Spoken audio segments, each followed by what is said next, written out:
أعوذ بالله من الشيطان الرجيم. بسم الله الرحمن الرحيم.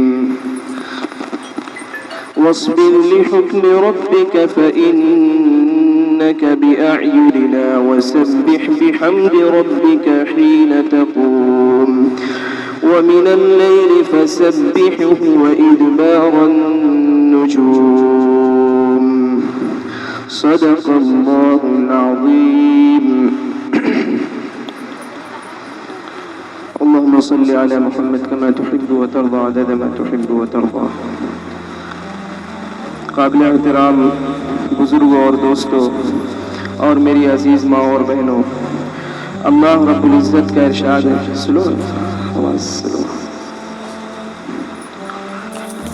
اللہ رب العزت کا ارشاد ہے کہ اے نبی جی، آپ اپنے رب کے حکم سے صبر کریے، کیونکہ آپ ہماری حفاظت میں ہیں، اور آپ اللہ کے حمد کے ساتھ اللہ کی پاکی بیان کریے جب آپ اٹھتے ہیں، اور پھر رات میں سے اس کی پاکی بیان کیجیے، اور اس وقت جب ستارے ڈوب جاتے ہیں اس وقت بھی اللہ کی پاکی بیان کریے۔ میرے محترم بزرگوں، دوستوں اور میری عزیز ماں اور بہنوں،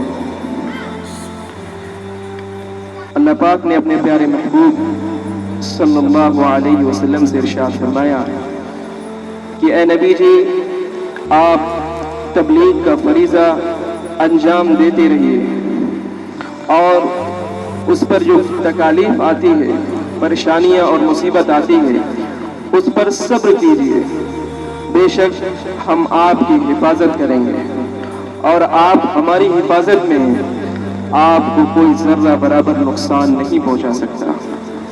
اور ایک دن وہ آئے گا کہ یہ جو آپ کے خون کے پیاسے ہیں یہ ختم ہو جائیں گے، اور جن کے مقدر میں ہدایت ہوگی ان کو ہدایت مل جائے گی، اور آپ کا یہ دین جو ابھی ظاہر میں بہت کمزور نظر آ رہا ہے، اور اس کے ماننے والے مٹھیوں کے برابر ہیں، انگلیوں پر گننے کے برابر ہیں، لیکن ایک وقت آئے گا کہ یہ سارا عرب اور اس عرب سے نکل کر پورے دنیا پر یہ آپ کا دین پھیل جائے گا، آپ کے نام کا بول بالا ہوگا۔ جو آپ کو ختم کرنے پر تلے ہوئے ہیں، جو آپ کو مٹانے پر تلے ہوئے ہیں، وہ ایک دن خود مٹ جائیں گے، لیکن آپ کی بلندی آسمان سے بھی زیادہ اونچی ہوگی، اور لوگ آپ کو دنیا کے کونے کونے میں آپ کی پکار اور آپ کو یاد کریں گے، اور آپ سے اپنی نسبت جوڑ کر اپنے مقدر کو چمکائیں گے۔ اور آپ نے دیکھا، اور اسلامی تاریخ سے جو بھی تھوڑا سا بھی جس کے اندر دلچسپی ہوگی وہ جانتا ہوگا کہ اللہ کے نبی صلی اللہ علیہ وسلم کو مٹانے کی اور ان کے دین کو مٹانے کی کتنی کوشش کی گئی، ان کو ختم کرنے کی کتنی کوششیں کی گئی، لیکن آپ جانتے ہیں مٹا کون؟ جو اللہ کے محبوب صلی اللہ علیہ وسلم کو مٹانے والے تھے، جن کا نام و نشان نہیں ملتا، لیکن باقی کون ہے؟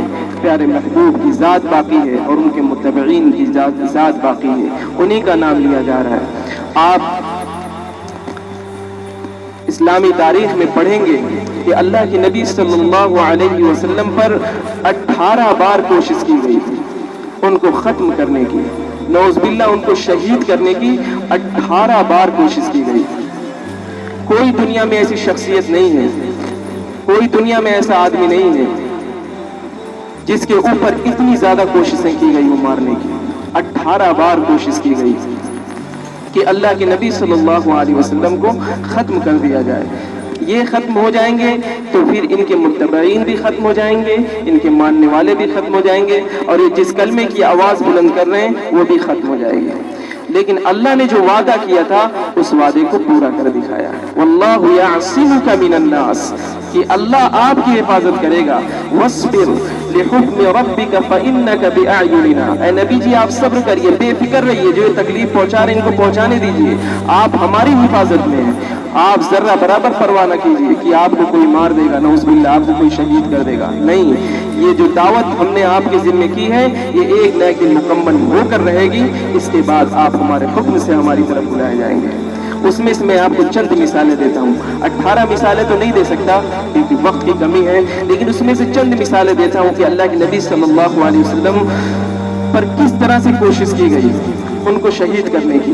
اس میں سے سب سے پہلا واقعہ جو آپ لوگوں کو بہت اچھے سے معلوم ہوگا کہ اللہ کے نبی صلی اللہ علیہ وسلم نے جب ہجرت کی، جب ہجرت کا ارادہ کیا، اس سے پہلے دار الندوہ میں تمام قریش اور تمام مشرکین مکہ اکٹھا ہوئے اور اس بات پر غور و خوض کیا کہ آخر کیا کیا جائے کہ اس نبی کو ختم کیا جائے اور کون سا ایسا حربہ اپنایا جائے. اچھا، اس وقت ہوتا یہ تھا قبیلے ایک دوسرے سے بٹے ہوئے تھے، تو ان کو یہ خوف تھا کہ اگر کسی ایک قبیلے کے آدمی نے مارا تو ان کے جو دوست قبیلے ہوں گے اللہ کے نبی صلی اللہ علیہ وسلم کے قریش ہیں اور بھی تمام لوگ، وہ اس قبیلے کو ختم کر دیں گے. اس لیے کوئی ایسی تدبیر اپنائی جائے کہ یہ جو ان کے اللہ کے نبی صلی اللہ علیہ وسلم کا قبیلہ ہے اور اس کے ساتھ ان کے جو ساتھ میں ماننے والے ہیں وہ لوگ ایک ساتھ حملہ نہ کر سکیں اور جرات نہ کر سکیں. تو یہ مشورہ کیا گیا، یہ طے پایا گیا کہ تمام قبیلے کے ایک ایک لوگ جو بہادر ہوں گے وہ سب ایک ساتھ اکٹھا ہوں گے. وہ سب کیا ہوں گے؟ ایک ساتھ اکٹھا ہوں گے اور پورے گھر کو گھیر لیا جائے گا. پورے گھر کو گھیر لیا جائے گا. جب اللہ کے نبی صلی اللہ علیہ وسلم رات میں اٹھیں گے عبادت کے لیے، تہجد کے لیے، تو اس وقت یہ تمام کے تمام قبیلے کے لوگ ایک ساتھ اللہ کے نبی صلی اللہ علیہ وسلم پر حملہ کریں گے اور اسی وقت ختم کر دیں گے. اس سے پہلے اللہ رب العزت کیا آیا تھا حکم کہ اللہ کے نبی آپ، میرے نبی آپ ہجرت کر جائیے، اب مکے کو چھوڑ دیجئے، اب آپ کے لیے یہاں کا ماحول سازگار نہیں ہے، اب ایسی پرامن و امان بستی چاہیے جہاں پر آپ کھل کر دعوت و تبلیغ کر سکیں. تو اللہ کے نبی صلی اللہ علیہ وسلم کو حکم مل گیا کہ آپ کو جانا ہے، لیکن اسی رات میں تمام کے تمام مشرکین مکہ پورے گھر کو گھیر لیا، ننگی تلوار کے ساتھ گھیر لیا کہ آج اللہ کے نبی صلی اللہ علیہ وسلم اٹھیں گے اور ان کو کیا کر دیا جائے گا؟ ختم کر دیا جائے گا. اللہ کے نبی صلی اللہ علیہ وسلم نے حضرت علی رضی اللہ تعالیٰ عنہ سے فرمایا کہ علی، مجھے ہجرت کا حکم ہو گیا ہے، تم میری جگہ پر آرام کرو، میں جا رہا ہوں. یہ چند امانتیں ہیں، اس کو جس کی امانتیں ہیں اس کو پہنچا دینا، پھر آ کے مجھ سے مدینے میں ملاقات کر لینا. حضرت علی رضی اللہ تعالیٰ عنہ فرماتے ہیں کہ مجھے اتنا اطمینان ہو گیا اس رات میں کہ میں ضرور اللہ کے نبی صلی اللہ علیہ وسلم سے مدینے میں ملوں گا، کیونکہ میرے نبی کی بات ہے کہ مدینے میں ملاقات ہوگی، مدینے میں آ کے ملنا. تو بڑے سکون سے سوئے اور اللہ کے نبی صلی اللہ علیہ وسلم رات کے وقت اٹھے اور اللہ دیکھیے کس طرح سے اللہ نے اپنے وعدے کو پورا کیا. واللہ یعصمک من الناس، اے نبی جی آپ گھبرائیے مت، ہم آپ کی حفاظت کریں گے. اللہ کے نبی صلی اللہ علیہ وسلم سورہ یاسین پڑھتے ہوئے اور مشرکین مکہ جو وہاں گھیرے ہوئے تھے ان کے سر پر دھول ڈالتے ہوئے اللہ کے نبی صلی اللہ علیہ وسلم روانہ ہو گئے مدینے کی طرف. صبح ہوئی، لوگ تک انتظار میں ہیں، اٹھ نہیں رہے ہیں، آ نہیں رہے. اس کے بعد جب قریب آئے تو دیکھا حضرت علی رضی اللہ تعالیٰ عنہ آرام فرما رہے ہیں. تو ان کو تعجب ہوا، ارے اللہ کے نبی صلی اللہ علیہ وسلم کہاں گئے؟ یہ تو ہمارے درمیان سے نکلے، ہمیں پتہ بھی نہیں چلا. تو اللہ نے ان کے آنکھ میں پردہ ڈال دیا اور سب کچھ ہونے کے باوجود ان کی آنکھیں کام نہیں کر رہی اور ذرہ برابر بھی نقصان نہیں پہنچایا. اللہ کے نبی صلی اللہ علیہ وسلم نکل گئے. اب مکے میں اعلان ہو گیا کہ جو کوئی بھی اللہ کے نبی صلی اللہ علیہ وسلم کو زندہ اور اسی طرح سے مردہ کوئی بھی لائے گا تو ہم اس کو 100 اونٹ انعام میں دیں گے.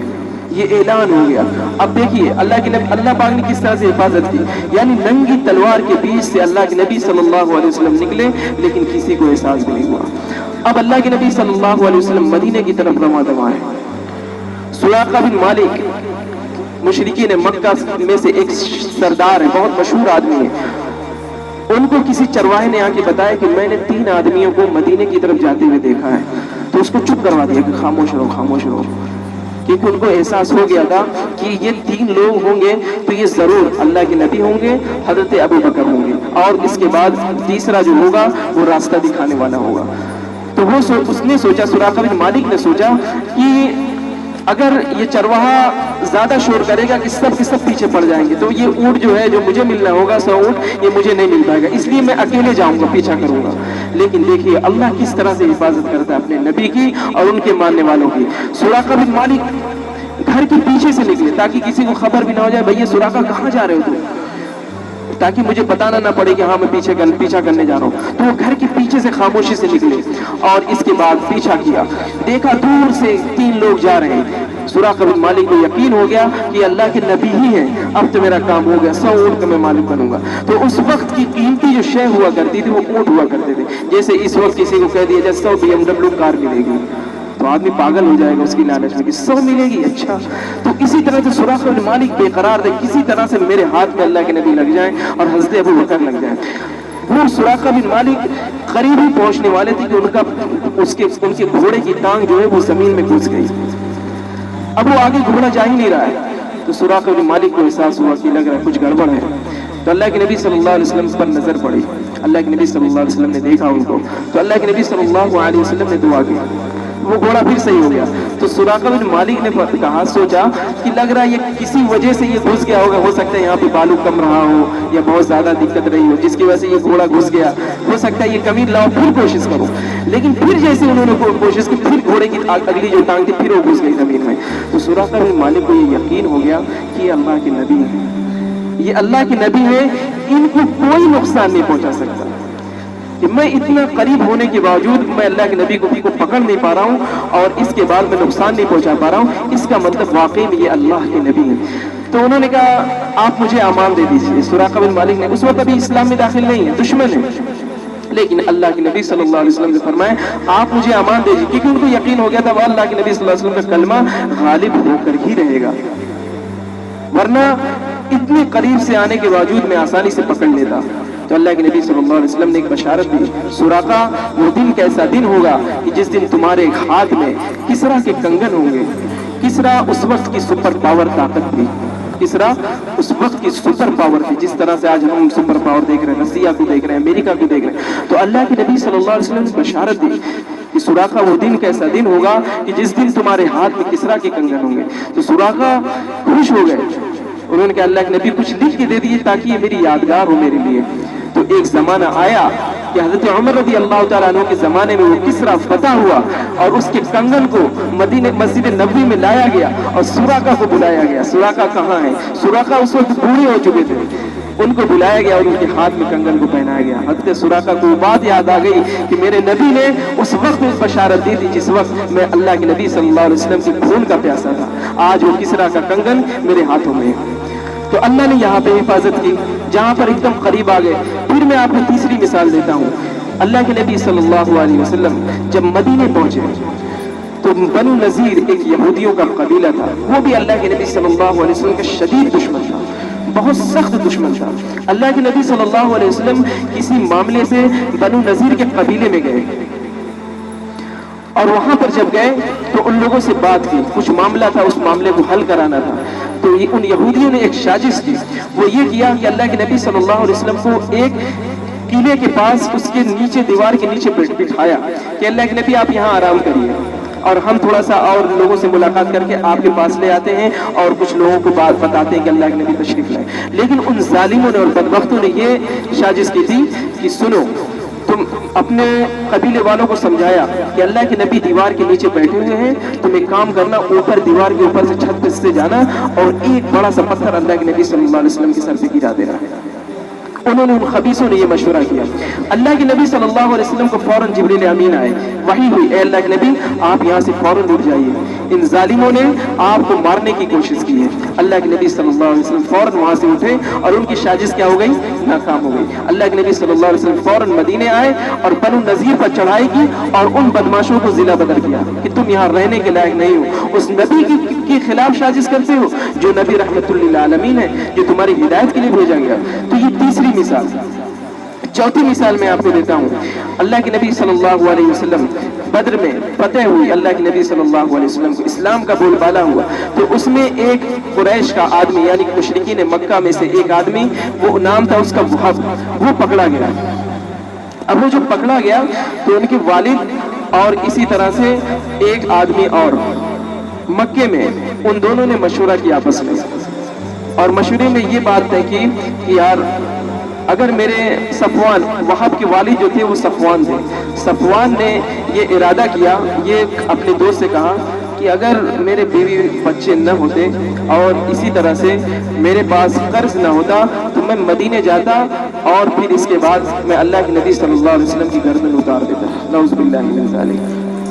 تو اس آدمی نے کہا, اس کے دوست نے کہا, ٹھیک ہے یہ تو بہت آسان کام ہے, تم جاؤ یہ کام کرو, میں تمہارے قرض کی ادائیگی کی ذمہ داری لیتا ہوں اور اسی طرح سے میں تمہارے بیوی بچوں کو تمام لوگوں کو میں دیکھوں گا, تم جاؤ یہ کام کر کے آؤ. صفوان وہاں سے اٹھے اور اپنی تلوار کو زہر سے اس کو پورا سرابور کیا, اس کو تپایا زہر میں, اور اس کے بعد مدینہ گئے. مدینہ جب آئے اس کے بعد اللہ کے نبی صلی اللہ علیہ وسلم کے قریب آئے. حضرت عمر نے دیکھا تلوار لٹکی ہوئی ہے تو پکڑ لیا کہ تم اللہ کے دشمن ہو, نبی کے دشمن ہو, تم تلوار کے ساتھ نبی کے پاس نہیں بیٹھو گے.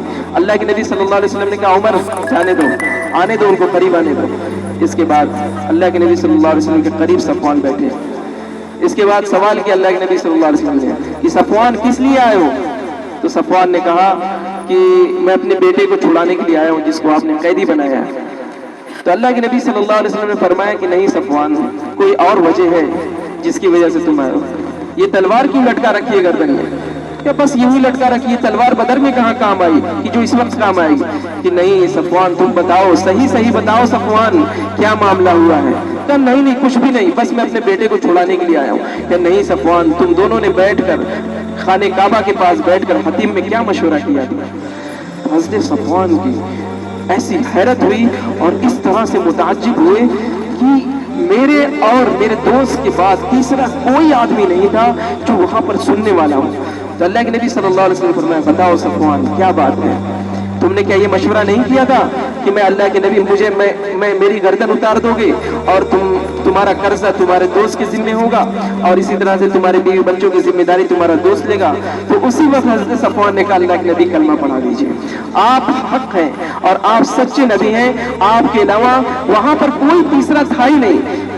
یہ آپ کو اگر خبر کی ہے تو وہ اللہ نے کی ہے اور حضرت جبریل امین کے ذریعے سے یہ خبر آپ کو کی گئی ہے, ورنہ کسی کو یہ بات معلوم نہیں تھی. تو حضرت صفوان نے فوراً کلمہ پڑھ لیا اور اس کے بعد وہ جو دوست ان کا انتظار میں تھا, دوست جو ان کا انتظار میں تھا اور مکے میں کہتا پھرتا تھا میں جلدی ہی تمہیں ایک خوشخبری سنانے والا ہوں, مشرکین مکہ کے درمیان وہ کہتا تھا میں جلدی تمہیں ایک خوشخبری سنانے والا ہوں اور یہ خوشخبری ہوگی کہ اللہ کے نبی صلی اللہ علیہ وسلم شہید کر دیے گئے. لیکن معاملہ اس کے برخلاف, حضرت صفوان مکے میں آ رہے ہیں, اسلام کے ساتھ آ رہے ہیں, گردن لینے گئے تھے, گردن دے کے آئے اپنی, اسلام کے ساتھ آئے اور پھر اس زبردست تبلیغ کی, ان کے ہاتھوں میں بہت سارے لوگ اسلام میں داخل ہوئے. تو میرے محترم بزرگ دوستوں, یہ صرف سیرت میں اللہ کے نبی صلی اللہ علیہ وسلم کی جب زندگی کا مطالعہ کریں گے اس میں یہ تمام واقعات آپ کو ملیں گے کہ اللہ تعالیٰ نے اپنے پیارے محبوب صلی اللہ علیہ وسلم کی کس طرح سے حفاظت کی اور اللہ کا جو وعدہ تھا واللہ یعصمک من الناس, اللہ آپ کی حفاظت کرے گا, اے نبی جی آپ نہ گھبرائیے. تو 18 بار اللہ کے نبی صلی اللہ علیہ وسلم کے ساتھ کوشش کی گئی کہ ان کو ختم کر دیا جائے, لیکن وہ تمام کی تمام 18 سازشیں فیل ہو گئی اور اللہ کے نبی صلی اللہ علیہ وسلم باقی رہے, ان کا کلمہ باقی رہا, ان کا دین باقی رہا اور انشاءاللہ قیامت تک اسی طرح سے اسلام کا بول بالا ہوتا رہے گا. میری بات سمجھ میں آ رہی ہے؟ تو یہاں پر اللہ تعالیٰ نے ارشاد فرمایا اور اسی طرح سے میرے محترم بزرگ دوستوں, میری عزیز ماں اور بہنوں, آپ کی بھی اسی طرح سے حفاظت ہوگی اگر آپ اللہ کے حبیب صلی اللہ علیہ وسلم سے منسلک رہے اور ان کی سنت کو اپنی زندگی کا مقصد بنایا اور ان سے سچا اور پکا عشق کیا اور اسلام کے ساتھ عشق کیا تو آپ بھی باقی رہیں گے. جس طرح سے اللہ کے نبی صلی اللہ علیہ وسلم کو بچایا گیا اسی طرح سے ان کے متبعین کو بھی بچایا جائے گا, لیکن آپ سچے دلوں کے ساتھ, وفاداری کے ساتھ اسلام سے وابستہ ہو جائیے, رسول پاک صلی اللہ علیہ وسلم سے وابستہ ہو جائیے. تو اللہ پاک نے یہاں پہ ارشاد فرمایا وَاصْبِرْ لِحُكْمِ رَبِّكَ فَإِنَّكَ بِأَعْيُنِنَا وَسَبِّحْ بِحَمْدِ رَبِّكَ حِينَ تَقُومُ, کہ اے نبی جی اپنے رب کے حکم سے صبر کیجئے جو تکالیف آپ کو دی جاتی ہے, بے شک آپ ہماری حفاظت میں ہیں, آپ کا کوئی نقصان نہیں پہنچا پائے گا. اسی طرح سے اے نبی جی آپ اپنے رب کی حمد کے ساتھ اس کی تسبیح بیان کیجئے جب آپ اٹھا کیجئے. تو میرے محترم بزرگ دوستوں اور میری عزیز ماں اور بہنوں, ہمیں اللہ کے نبی صلی اللہ علیہ وسلم کے ذریعے سے یہ تعلیم دی جا رہی ہے کہ ہم ہر حال میں اٹھتے بیٹھتے اللہ کو یاد کیا کریں, اس کی تسبیح بیان کیا کریں اس کا حمد بیان کیا کریں، اس کی تعریف بیان کیا کریں، اور جب ہم رات میں اٹھیں تو اس وقت بھی اللہ کی تعریف بیان فرمائیں۔ اللہ کے نبی صلی اللہ علیہ وسلم کی حدیث ہے جس میں اللہ کے نبی صلی اللہ علیہ وسلم نے ارشاد فرمایا کہ جب کوئی آدمی رات میں اٹھتا ہے اور یہ دعا پڑھتا ہے لا الہ الا اللہ وحدہ لا شریک لہ ولہ الحمد ولہ الملک لا الہ الا ہوا وَهُوَ عَلَى كُلِّ شَيْءٍ قَدِيرٌ، اور اسی طرح سے سبحان اللہ والحمد للہ ولا الہ الا اللہ واللہ اکبر، یہ جب کلمہ پڑھتا ہے اس کے بعد کوئی بھی دعا مانگتا ہے اللہ تعالیٰ اس کی دعا کو قبول کرتے ہیں۔ تو یہ ہمیں قرآن کی آیت کے ذریعے سے ہمیں یہ تعلیم ملتی ہے کہ ہم جب بھی اٹھیں اور بیٹھیں تو ہر وقت اللہ کا ذکر کریں، اس کی تحمید اور اس کی تسبیح بیان کریں۔ اسی طرح سے جب کوئی مجلس ہو، جیسے ہم اور آپ اس مجلس میں بیٹھے ہوئے ہیں، تو جب ہم اٹھیں تو اس وقت بھی ہم یہ دعا پڑھیں سبحان اللہ وبحمدہ سبحانک اللہم وبحمدک ونشہد ان لا الہ الا انت۔ یہ جب ہم دعا پڑھیں گے تو اس کے ذریعے سے اس مجلس میں جو بھی غلطیاں ہوں گی اور جو بھی کوتاہیاں ہوں گی اللہ تعالیٰ ان غلطیوں کو معاف کر دے گا۔ تو یہ ہم عادت بنائیں، جہاں کہیں بھی کسی مجلس میں بیٹھیں، بیٹھنے پر جب مجلس برخاست ہو تو یہ دعا ضرور پڑھ لیا کریں۔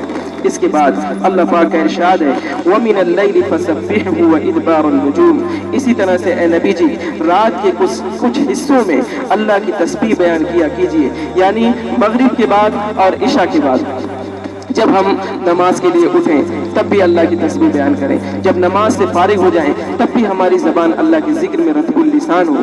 تو اللہ پاک کا یہ ارشاد ہے وَإِدْبَارَ النُّجُومِ، اسی طرح سے جب ستارے غروب ہو جائیں یعنی جب فجر کا وقت ہو تو اس فجر کے وقت میں بھی ہمیں اور آپ کو اللہ کا ذکر کرنا چاہیے، اللہ کی تسبیح بیان کرنا چاہیے، اللہ کی حمد بیان کرنا چاہیے۔ جب ہماری زبان اللہ کے ذکر میں مشغول ہوگی تو پھر ہم جو بھی دعائیں مانگیں گے ہماری دعائیں اللہ کے وہاں سنی جائے گی، کیونکہ ہماری زبان معروف ہو جائے گی فرشتوں کے بیچ میں کہ یہ شخص ہر وقت اور یہ بندی ہر وقت اللہ کا ذکر کرتی رہتی ہے، اللہ کا ذکر کرتا رہتا ہے اور اس کی آواز آسمان میں پہنچتی رہتی ہے، یعنی یہ بہت معروف آواز ہے، اس کی کوئی بھی دعا ہو وہ سنی جائے گی۔ لیکن جب کوئی انسان صرف مصیبت میں اللہ کو یاد کرے گا تو فرشتے کہیں گے یہ کیسی نامانوس آواز ہے جو کبھی کبھار آتی ہے، تو ہماری دعائیں رد کر دی جاتی ہیں کیونکہ ہم کبھی کبھار پکارتے ہیں۔ لیکن جب ہم بار بار اللہ کو یاد کریں گے انشاءاللہ ہماری بات سنی جائے گی، ہماری زندگی بھی عافیت کے ساتھ گزرے گی اور آخرت میں بھی ہمارا ایک مقام ہوگا۔ تو اللہ تعالیٰ ہمیں اور آپ کو عمل کی توفیق عطا فرمائے۔ وآخر دعوانا الحمدللہ رب العالمین۔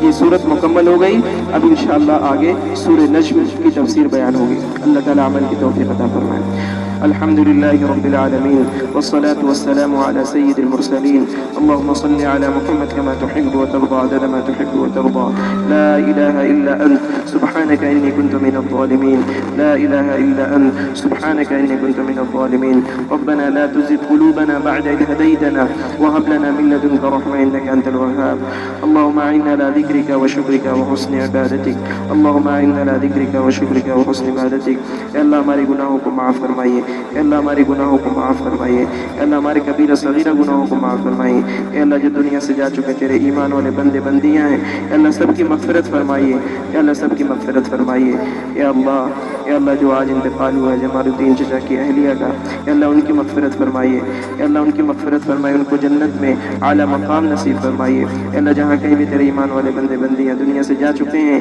اے اللہ ان کی مغفرت فرمائیے، جنت میں اعلیٰ مقام نصیب فرمائیے، اے اللہ جو بیمار ہیں ان کی بیماریاں دور فرمائیے، جو پریشان ہیں اللہ ان کی پریشانیاں دور فرمائیے، میرے رب العالمین ہم سب کے گناہوں کو معاف فرمائیے، جو ہم نے دن کے اجالے میں رات کے اندھیرے میں گناہ کیے ہیں اے میرے مولا جانے انجانے میں سب کو معاف فرما دیجئے، سب کو اپنے فضل و کرم سے معاف فرما دیجئے، اللہ ہماری زندگی اپنے پیارے حبیب صلی اللہ علیہ وسلم کے طریقے کے مطابق گزارنے کی توفیق عطا فرمائیے، ان سے سچا پیار، ان سے سچی محبت نصیب فرمائیے، اے اللہ ہم سب کی دعاؤں کو قبول فرمائیے۔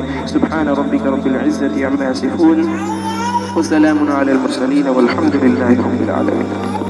Subscribe now and press the bell icon. Never miss an update.